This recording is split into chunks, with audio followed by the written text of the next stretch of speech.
Komisi Pemberantasan Korupsi atau KPK memberi sinyal untuk memanggil dan memeriksa Ketua Umum Partai Kebangkitan Bangsa atau PKB Muhaimin Iskandar alias Caimin, yakni terkait kasus dugaan korupsi pengadaan Sistem Proteksi Tenaga Kerja Indonesia atau TKI di Kementerian Ketenagakerjaan.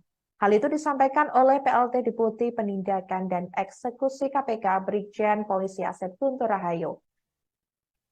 Diketahui kasus rasuah pengadaan sistem proteksi TKI ini terjadi pada tahun 2012. Pada saat itu, Caimin diketahui menjabat sebagai Menteri Tenaga Kerja periode 2009 sampai 2014 dalam Kabinet Indonesia Bersatu II. Asep mengatakan setiap pejabat di Kemnaker sewaktu korupsi terjadi berpeluang dipanggil tim penyidik KPK. Dalam kasus ini diketahui KPK telah menetapkan 3 orang sebagai tersangka. Berdasarkan informasi dari Tribun Network, 3 tersangka itu yakni Sekretaris Badan Perencanaan dan Pengembangan Kemnaker, I. Nyoman Darmanta. Kemudian Direktur PT Adi Inti Mandiri, Kurnia, dan Rena Usman. Diketahui saudara, Rena Usman sempat menjabat sebagai Dirjen Pembinaan dan Penempatan Tenaga Kerja saat Muhaimin Iskandar menjabat sebagai Menteri Tenaga Kerja dan Transmigrasi. Rena merintis karir di Kemnaker RI dari tahun 1986 hingga purna tugas di tahun 2021. Selain di Kemnaker, Rena Usman merupakan anak buah Muhaimin Iskandar di PKB. Rena dikabarkan mencalonkan diri sebagai anggota DPR RI Dapil Gorontalo. Rena juga sempat menjabat sebagai Wakil Ketua DPW Bali. Sementara PT Adi Inti Mandiri merupakan perusahaan yang bergerak di bidang jasa konsultan teknologi informasi. Proyek pengadaan sistem pengawasan dan pengelolaan data proteksi TKI berada di bawah Direktorat Jenderal Pembinaan Penempatan Tenaga Kerja. Harga paket proyek pada tahun 2012 tersebut senilai 20 miliar rupiah. KPK menduga korupsi ini bermoduskan penggelembungan harga atau markup terkait pengadaan Sistem Proteksi Tenaga Kerja Indonesia.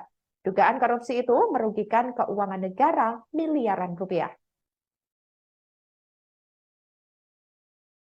Saya mau nanya soal ini dong Pak, yang TKI itu di Kemnaker. Itu kejadiannya tahun berapa sih Pak? Apakah di menteri yang ini atau yang sebelumnya? 2012. Itu zaman waktu menterinya Caimin ya Pak? Jadi searching lah.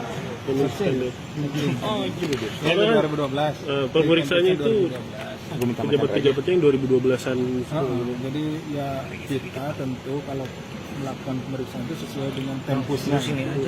Tempus itu waktu kejadiannya kapan.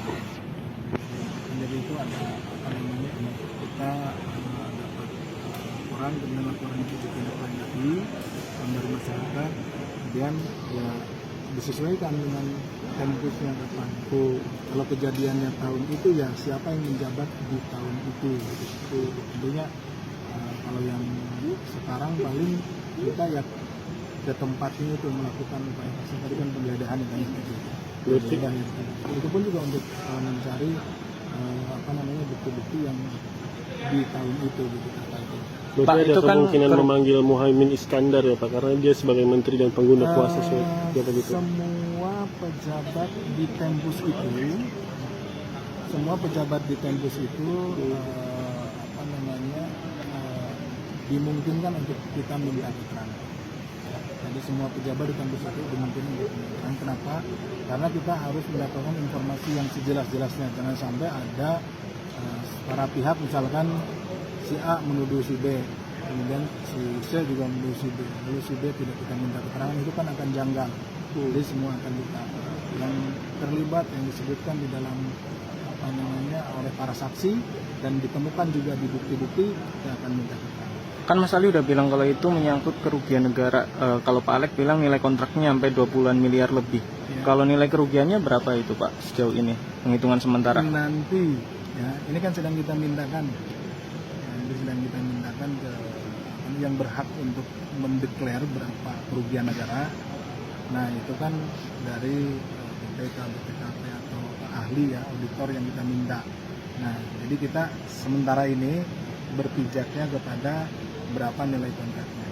Saya mau nanya soal ini dong Pak, yang TKI itu di Kemnaker. Terima kasih sudah nonton. Jangan lupa like, subscribe, dan share ya.